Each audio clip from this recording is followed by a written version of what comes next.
and let us all do we can to build a better future. Through this ongoing conflict and crisis that's happening into Ukraine, there is a situation that has been unfolding. Recently, there has been a rise in radiation, especially near the Chernobyl power plant. This is the one where there was that unfortunate disaster that took place there, and right now it's under military occupation by Russian forces. Look, there is a lot of danger still at that now derelict plant, and I think it's only fair that we do pull this clip up here in regards to what is happening. I also have an article from the BBC that we'll be checking out as well. Let's play this first video phase. This morning, the Chernobyl nuclear site in Ukraine is now under the control of Russian troops. The impacts of this takeover stretch far beyond Ukraine. That's because Chernobyl was the site of the world's worst nuclear disaster in 1986. A botched safety test at the atomic plant caused an explosion which sent clouds of nuclear material across much of Europe. Dozens of people died, and the area is still impacted. Chernobyl's position just north of Kyiv means if the plant is hit by artillery, radioactive dust could end up over Ukraine, Belarus, and other parts of Europe. And overnight, Ukrainian officials reported increased radiation levels in a number of places in the area. Here to help us understand the impact of this takeover is Seth Gray. He's on the board of the Nuclear Energy Institute and a member of the Civil Nuclear Trade Advisory Committee to the U.S. Secretary of Commerce. He's also the CEO of nuclear fuel company Lightbridge Corp. Seth, thanks so much for joining us. So first, let's just talk through what your biggest concern is now that the plant is in the hands of Russia.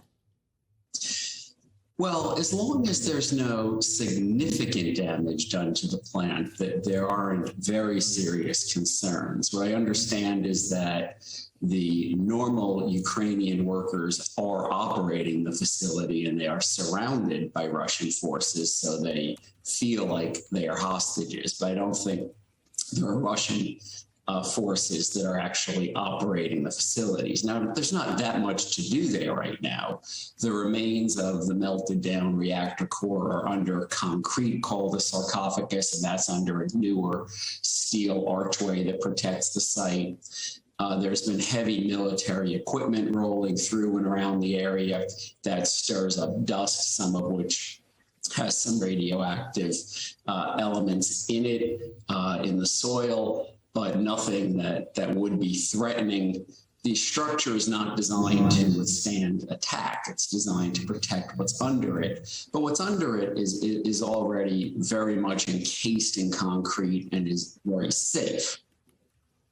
Yeah, and Seth, you bring up one of the really concerning reports yesterday that was that these employees had been taken hostage. The White House was outraged, they said, by those reports of detentions of employees there. Now, let's talk through, though, you know, what this whole exclusion zone looks like and what it means. I mean, there has been gunfire and fighting near this exclusion zone. The zone's about a 19-mile radius around the site of where this disaster happened. It includes an abandoned city. So if the Chernobyl plant were hit by gunfire or a missile, just explain what the worst case scenario would be. Right. I don't think the worst case scenario is anything like what we saw when the plant had the original accident. We had an entire core of a reactor Can we pause it right here? Now, the reason why I'm pausing it right here, because this is where the media likes to spin its fear or its propaganda. Look, the Chernobyl plant, especially the reactor where the disaster took place, it's under concrete, it's under a lot of steel, it's heavily protected. But leave it to the media to say, well, what would happen if a missile hit it? Would there be a big boom? That's the thing we're getting from our wonderful people at MSNBC. Now, it's a fair question to ask, but at the end of the day, the material there, it's just, if the particulate matter gets into the atmosphere, it will be a long-term consequence. But I think what everyone wants to see is, will there be an explosion? Leave the corporate media to do that. Let's play the rest. To the air and blowing into the air. This is something very different. This is fuel that's been cooling for decades, that is under concrete. If the facility were attacked, that would release radioactive elements into the air. But the large number of those have already decayed away. It would be more of a local issue. It would not be a significant threat. It would certainly make headlines to have radiation from Chernobyl in the air again. But, and it would be an incredibly dangerous thing for people to try to do, to hit the site with weapons. But you would not have a fire. You would not have something that would be continuously spewing. You would effectively putting some dust out into the air that has radiation in it and then would settle again. And important to note that none of that seems to be the goal here. This Chernobyl area is on the route to Kyiv, which seems to be pause it here. All right. And I have to pause it here because, again, look, even an invading army, looking at the conflict between Russia and Ukraine, I'm pretty sure both sides know the danger of Chernobyl. And I really doubt that there's going to be some jagoff thinking like, hey, let's go ahead and shoot a missile at that old power plant. I hope no one's that stupid, but no, media, there will not be a giant kaboom. That's not how it's going to work. It'll just release a lot of dust and radioactive material into the atmosphere. That's it.